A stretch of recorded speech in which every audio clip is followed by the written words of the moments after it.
Everyone, it's LS banning away the Xayah yet again. Lee Sin now banned away by Cloud9. Do not want Broxah to have that champion. And this time they are not actually banning away the Xayah. Jax banned away yet again by Cloud9. I guess that's just going off of the solo queue information. And then Urgot being banned away by Fnatic. And Urgot is actually interesting. There's so many sources of physical damage. Ninja Tabby would just completely ruin him. And if you intend for the Victor to go top lane, getting Ninja Tabby and Iceborne Gauntlet on Victor, I actually don't know why you don't just entice them into trying to pick the Urgot and then baiting it.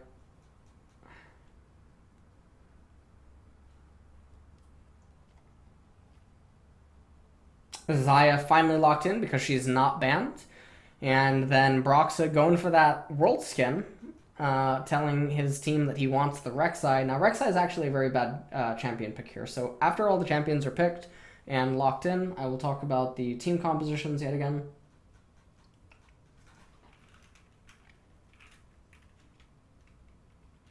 Okay. I'm going to wait for 20 seconds. I believe that this is the game where we actually saw a flex war. So you see one flex goes down, and flex again, flex again. So at 20 seconds, the champion picks are actually locked in. You're not allowed to swap anymore after that. This is the first time that I ever witnessed, maybe it's happened in other regions that I just haven't watched, but it's the first time that I ever saw both parties actually keep flexing champions back and forth. In a perfect world, it wouldn't matter because your mid and top laner would both be able to play the respective champions. And then obviously they could just go into whatever lane that you want to allocate them to. But anyways, so again, blue side Victor versus red side Echo. Cloud9 didn't get the memo. Rek'Sai against Jin Zhao. You have Aatrox against Lissandra in mid lane. This is actually a nightmare matchup. Jensen should be able to have priority and an advantage over Caps. You have Jakan in bottom lane against Lucian and Braum. And so this is the best draft that Cloud9 have going for them. They have a very rough top lane matchup and a jungler that does not complement the Echo. However, in mid lane, they have very big win. In bottom lane, they can get massive edges. So expect Svenskeren to completely abandon top lane. And so it's going to be on Licorice to try to get advantages for himself, but you're not going to do that against blue side Victor. You're going to get straightened up real quick. And Svenskeren should just primarily be playing around mid lane and then around bottom lane. So he'll play inside of this like square that includes the enemy wraiths and obviously the enemy golems that I did not draw within the box because I am an artist. And on the side of Fnatic, the most important members on your team are actually the Xayah and the Victor. Because if both of these champions can get ahead, it's directly going against what Cloud9 wants to do in the later stages of the game. Again, they also have a 1-3-1 type of team composition that is not able to be utilized due to the fact that they are on red side, so it is inherently weaker than if they were on blue side. The Aatrox is an interesting pick inside of the comp because it doesn't really fit in all that well, so this is sort of Cloud9-esque, at least in game 1 and 2. And then the Rek'Sai is just really bad. The reason that Cloud9 have such an edge in this draft compared to the previous game 1 and 2 is because if you look at this team composition, it doesn't really have that much of an identity. It's very mid-rangey, it's very reliant on skirmishing and basically brute forcing its way through the opposition. But if these champions could end up getting an edge over these champions anyway, there's a million other types of different mid lane champions that you could replace Aatrox with that would end up just being more effective for Fnatic. And then likewise, you could actually have a different jungler. You could have something like Taliyah here. I think Taliyah would actually be an extremely powerful pick in this situation because you can just basically play around Xayah and then play around Taliyah. But I do think that the mid and the jungle picks for Fnatic here are definitely weird. So in the later stages of the game, they have the luxury of knowing that Echo and Lissandra can actually flex into defensive purposes, Svenskeren as well, against the engage of Rek'Sai and Aatrox. And then if they can actually eviscerate the front line of Fnatic, it becomes very easy for Svenskeren and Licorice to actually make it to the back line, and then Sneaky's able to be very slippery on the Lucian.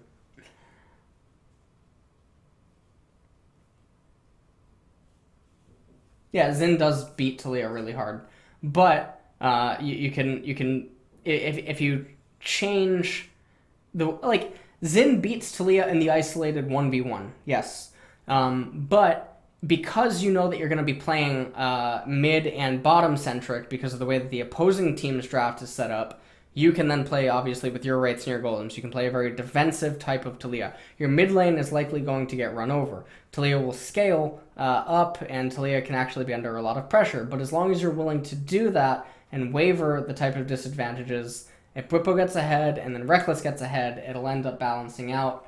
But no matter what, I mean, it's still just an awkward draft for Fnatic. This is definitely the weakest draft I think that I saw out of them the entire tournament, and it's the best chance that Cloud9 actually had to win a game.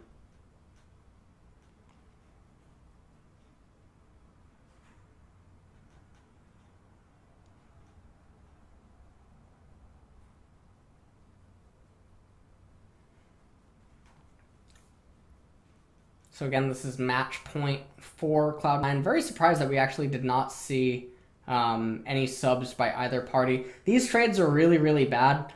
You never want to handshake this if you're Echo, because Victor is just so much more durable due to the nature of how he trades and his ability to just use the Q shield. So in very small skirmishes that are very dependent on auto attacks, or actually sticking on top of him, you never want to be the guy that actually has to run into him. Since Garen's starting off with the red into the Scuttle Crab, into the other Scuttle Crab, and then Jensen able to actually get that claw away. And so what's interesting here is that Sven wanted to seemingly control both sides of the rivers, but it's not going to matter that much because you already know that your top and mid are both able to guarantee priority. So I don't know why he was so insistent on getting this type of control, because if you can just actually match or counter gank the Rek'Sai, it's just as effective as getting these two Scuttle Crabs. The problem is now is that Sven completely showed his hand in terms of jungler pathing. And it doesn't even matter that Rek'Sai is showing his path as well, because it's a completely different dynamic relative to the lanes. Now they know exactly where Sven is, and they're able to basically play with map hack for the next 2 minutes. Brox is able to clear out his entire left-hand side jungle. He's going to have rubber banded camps come up, and not only are they going to come up sooner than Svenskaren's, he's also going to be able to make more use of the rubber banded camps, because there's going to be camps that Svenskaren cannot include inside of his route, even though, yes, he did get the 2 Scuttle Crabs.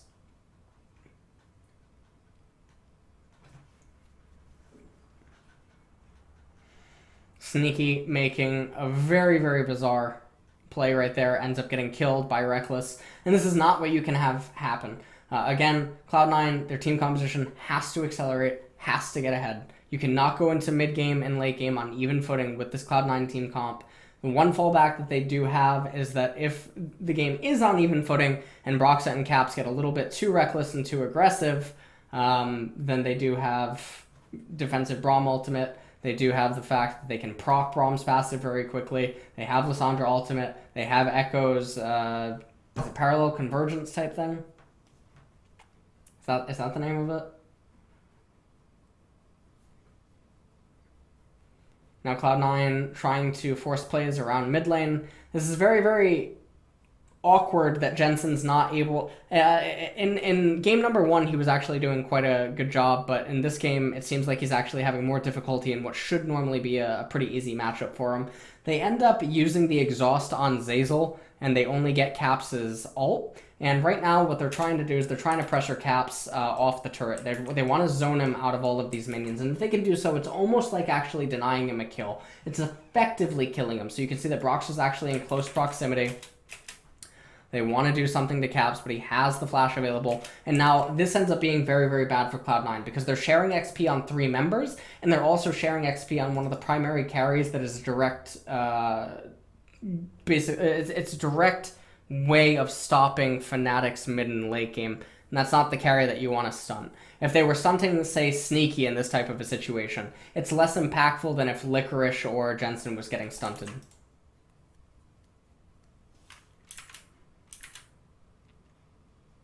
What, XP? I mean, they're sharing some XP, leading all the way into this.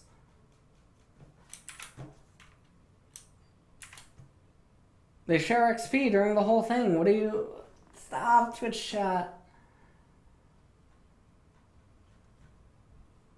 And then in order to zone Aatrox off the wave, they're forced to share XP. If you want to actually keep him off the wave and induce a recall...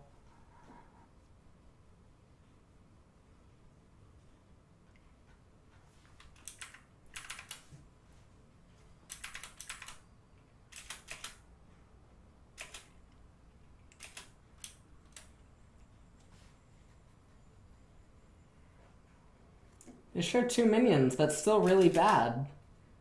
And then if you want to actually stay and keep them off this wave, you have to share like 4 or 6 minions on this wave. Yeah, good. Yeah, good. They just shared God knows how many fucking minions that we can't see. God.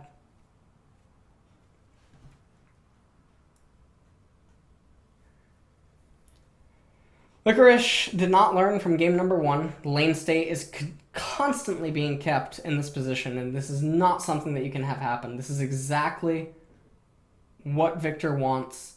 This is so difficult for Echo to penetrate on his own, and you can't pull Svenskeren top lane to try to do anything because it's too awkward to dive Victor from that angle and play into the gravity field.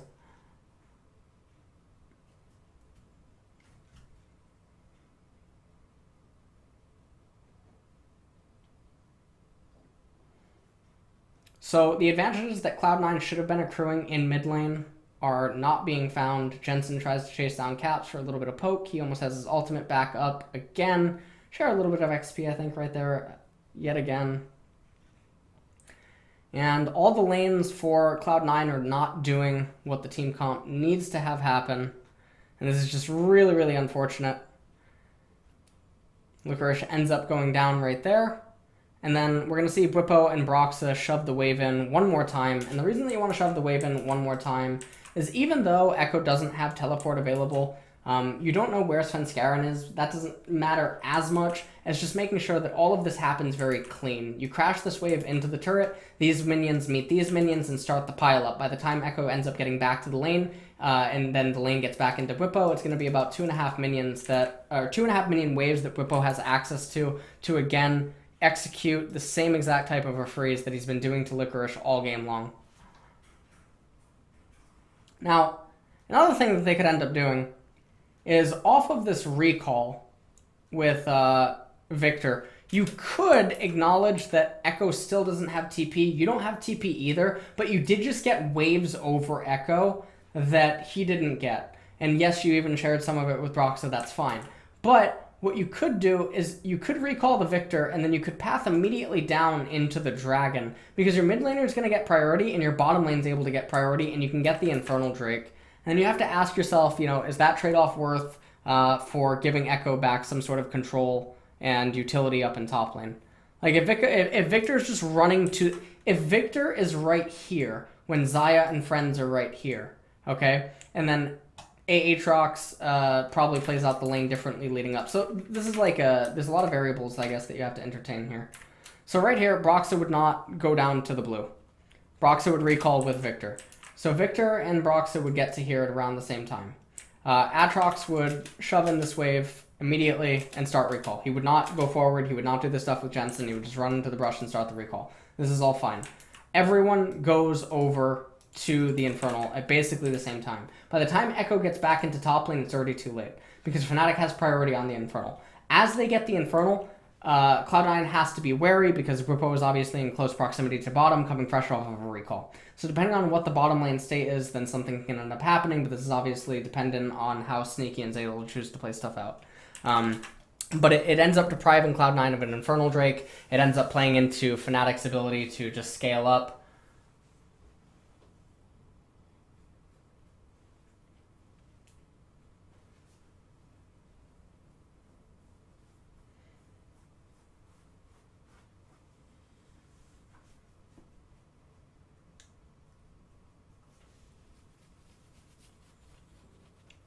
Now Cloud9 actually able to get themselves the Infernal Drake. Don't like that Broxa wanted to clear out his left-hand side jungler, get the blue. It was not a high enough priority. Maintaining pressure on the map would have been much better use of its time, and then obviously I think that Infernal Drake rotation is really good.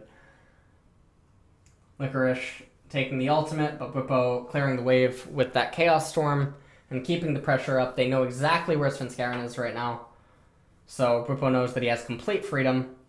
Crashes the wave into top, ends up getting the ward inside of the Tri-Brush. Svenskeren and Jensen getting caught in the red side jungle. Caps going a little bit too aggressive. No reason to do that, so it ends up being a 1-for-1, but it looks like it's going to be a never-ending battle. But again, Victor having that complete freedom over Echo up in the top lane.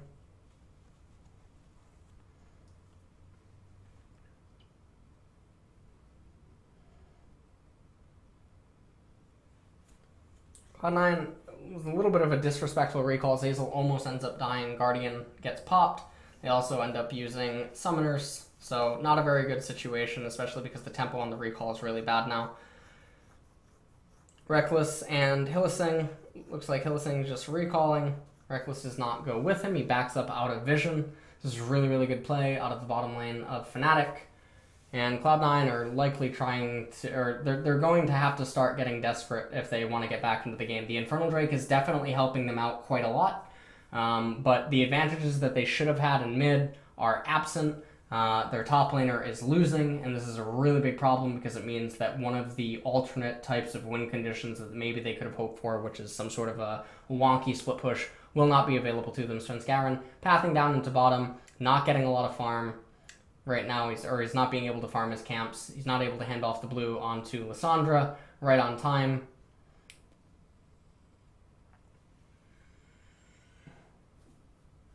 Real problem is up in top lane. A lot of damage now being exerted. Caps making a roam up into top. Licorice sees him, parallel convergence. Takes a lot of damage, ends up getting the flash out of Licorice, and now Fnatic's going to be able to get a lot of damage onto the top tier 1. Wave ends up getting there. Xayah is still stuck down in bottom lane.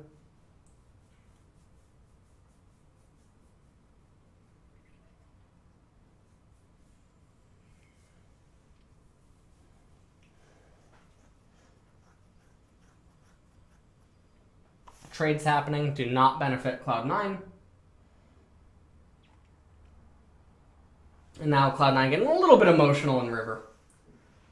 Taking a team fight, Echo is not present for a teleport, not available. No business being on the left-hand side of the map. Rip Herald gets summoned. And this is a really, really unfortunate timing for Cloud9. They have members dead. Herald crashes into mid-tier 2. Sneaky's there to deal a lot of damage. And now Mountain Drake coming up. After this, you end up resetting. You eat all of your own camps. I can't see what Jensen's doing, but I think that that was actually a really, really big minion wave in front of the top golem, so maybe he should not shove it right away, but he's likely going to.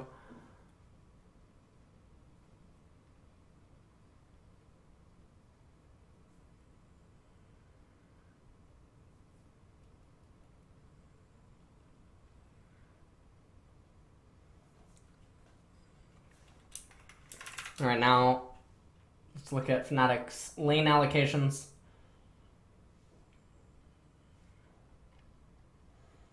We come back off of a replay to Caps dying.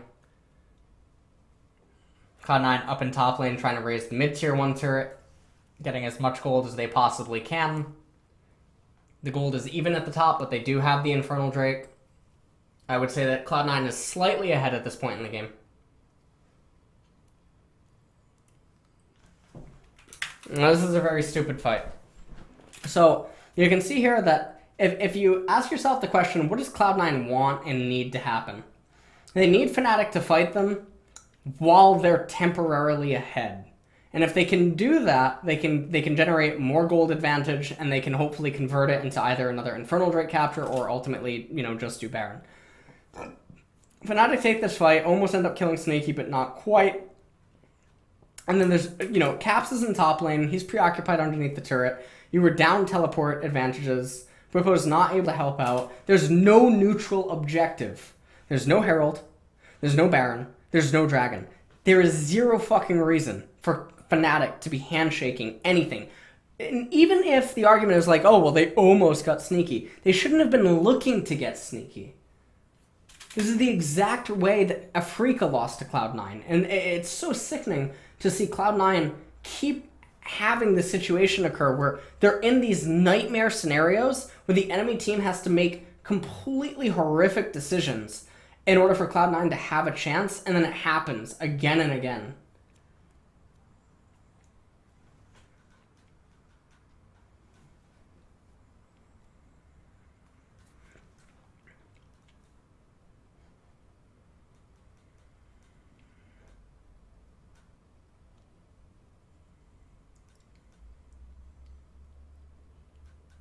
Cloud9 looking to try to ask Fnatic to handshake a Nayram.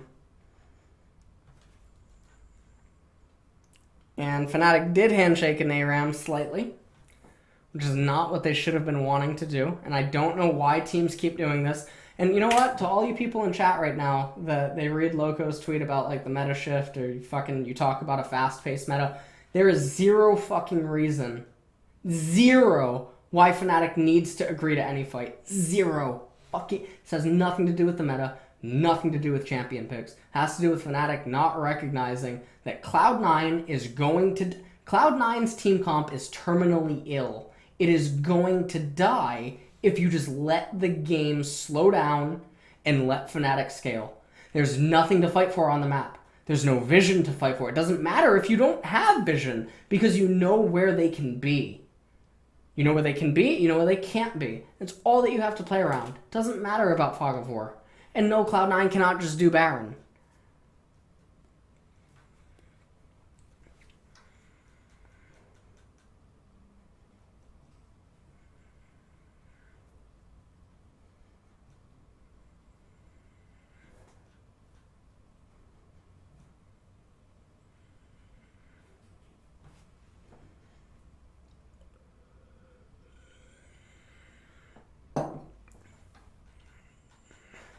They end up trading flashes.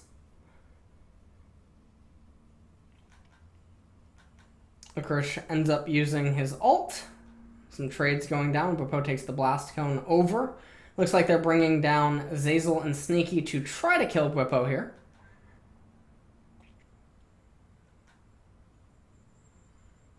Looks like he's content suiciding into the turret, trying to waste as much time as possible.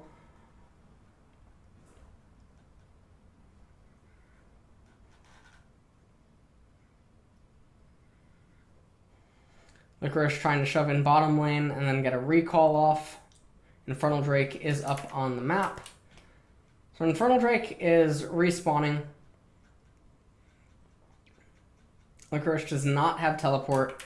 Now, let's look at what's happening leading up to this. So bottom lane can reset and slow push into the opponents. So everyone could have just reset. You could have had Jensen recall. You have Svenskeren go to the right-hand side. Why does Jensen cancel his recall? Why are they fighting over vision on the left-hand side of the map? There's zero possibility that Fnatic can do a Baron, okay? There's no way that they just do Baron. Your second Infernal was coming up. You stop Jensen's recall. He has no fucking mana. Licorice wastes time, or not waste time, but he has a slow push.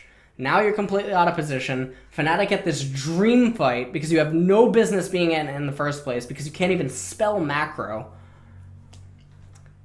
You end up getting pseudo-aced, giving away an Infernal Drake, and you're going to be giving away a Baron as well. And that's going to be the end of the game because Cloud9's team composition is terminally ill. The longer that the game goes on, I mean, they're just going to keel over soon.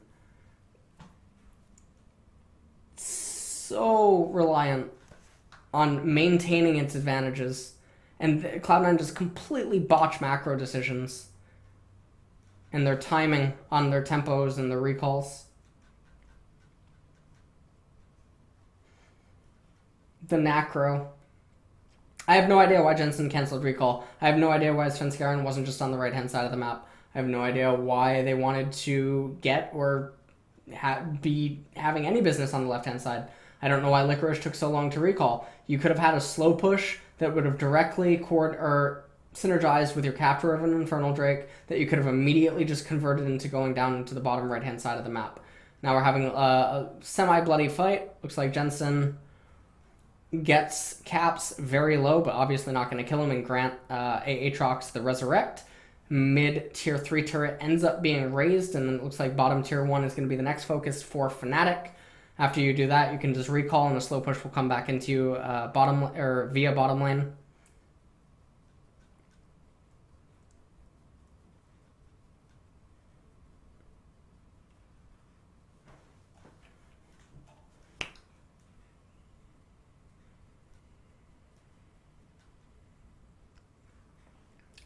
About a 4k gold deficit right now for Cloud9. Infernal Drakes are being matched. Given the way that all the champions are building, I would say that the Infernal Drake is obviously more beneficial for Fnatic than it is for Cloud9. Another Infernal is coming up next.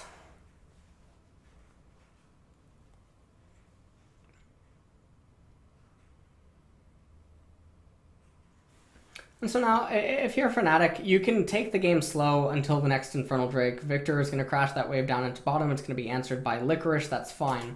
This giant wave that's coming at you up into top lane, that's fine as well. Let it get to right here, and then you have Victor crash this wave. You have Victor recall, and then off Victor's recall, you have him come here. You have him CS the wave with Qs endlessly.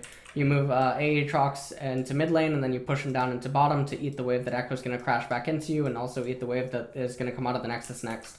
You have Victor planted up here. His teleport's going to end up being available. You take a team fight at Drake where you guys are superior and have a better angle. You end up winning the Infernal Drake fight, and after you win the Infernal Drake fight, you should have a slow pushing wave down in bottom that you can make use of. Aatrox, and then also you snipped the bomb up in top lane, and you generated a slow push moving back into the enemy top.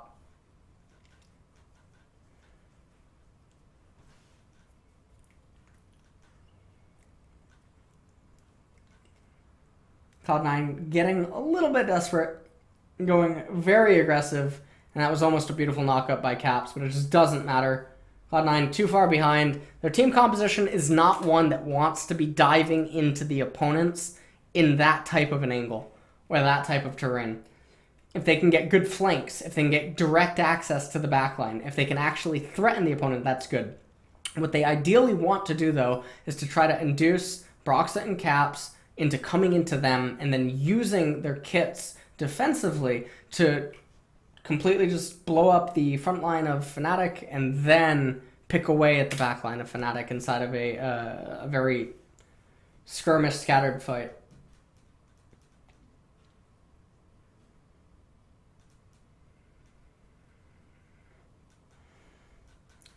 I also think right here you get one mid lane turret. There's no reason not to get a mid lane turret. Even if someone would die, they would be up in time for Baron, and you're going to still be able to go to the Infernal Drake and get it. So I don't know why one Infernal Drake or one mid lane turret's not captured there, but I think they're just playing very overly safe.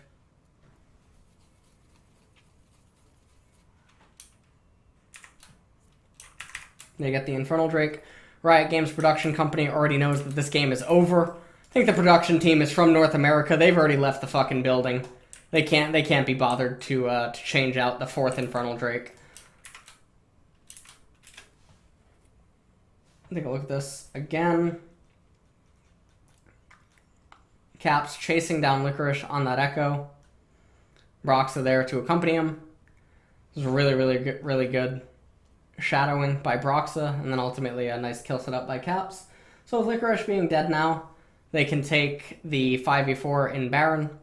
Cloud9 doing the same exact setup that has led them to success many times this turn, the Nayram. Should be noted that Licorice does have teleport available, since Karen and Cloud9 do not want to fight. Licorice is here though now. There's Whippo, does as much damage as he possibly can, but it doesn't really matter because the Baron goes down. Doesn't even matter if Caps would end up going down either. It's not going to matter all that much. And actually, Fnatic end up turning it because Cloud9 are in desperation mode. And the reason that they're in desperation mode is because they don't have a wave to work with in top. It's already too late to deal with the tempo in mid lane. And by the time you get down into bottom lane, it's going to start shoving back into the opponents. So they're essentially all in. They're overcommitted at that point. And there's no turning around.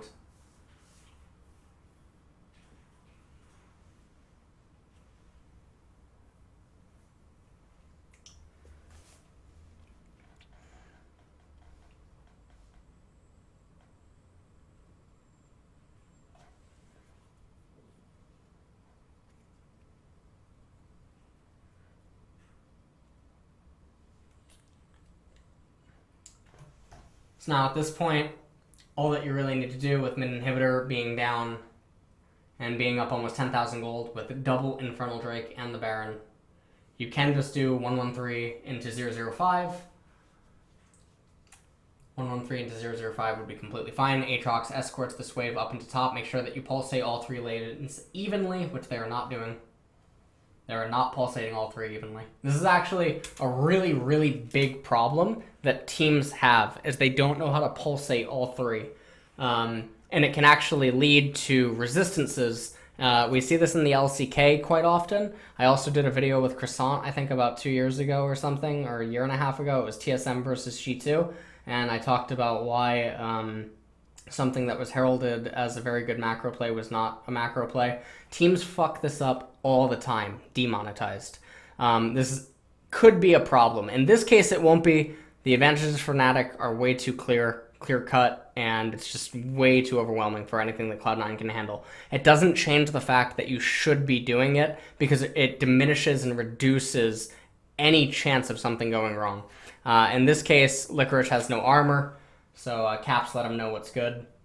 And then obviously, I think when Licorice dies, the game is already... I mean, the game has been over, but yeah.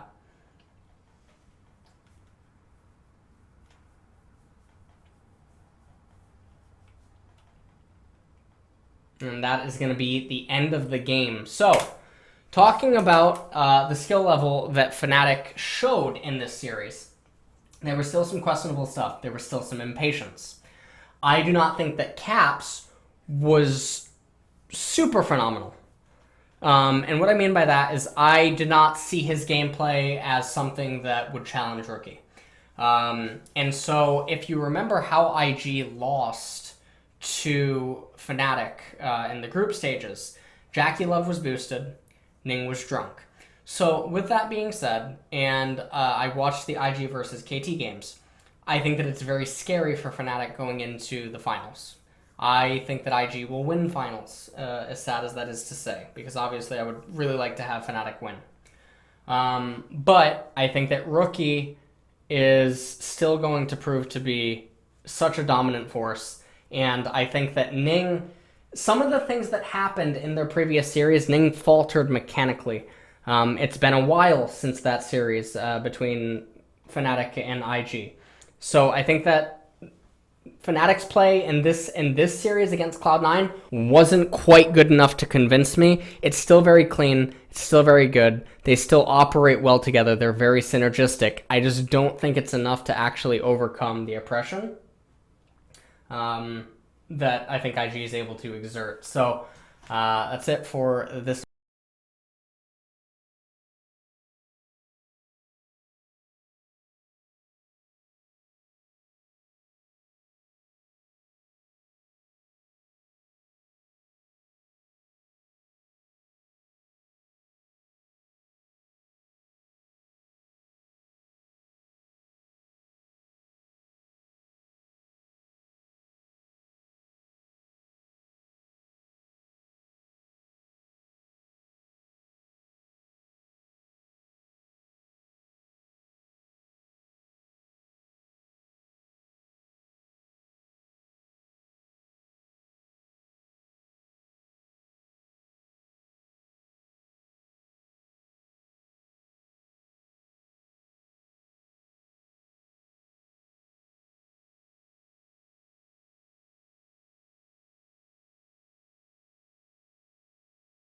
VOD review.